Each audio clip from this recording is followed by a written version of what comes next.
Ang bawang o garlic ay punong-puno ng alisin, isang makapangyarihang compound na may antibacterial, antiviral, at anti-inflammatory properties. Mayaman din ito sa vitamina C, B6, manganese, at antioxidants na tumutulong sa pagpapalakas ng ating immune system. Dahil sa alisin, ang bawang ay tumutulong labanan ang mga impeksyon tulad ng sipon at trangkaso.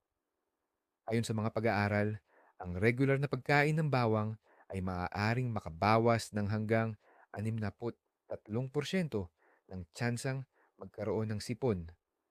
Ang bawang ay tumutulong sa pagpapababa ng blood pressure at cholesterol. Kaya naman ito ay mainam para sa mga may hypertension at gustong makaiwas sa sakit sa puso.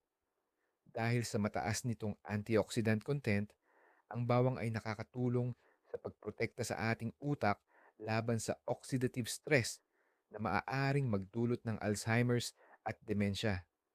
Alam mo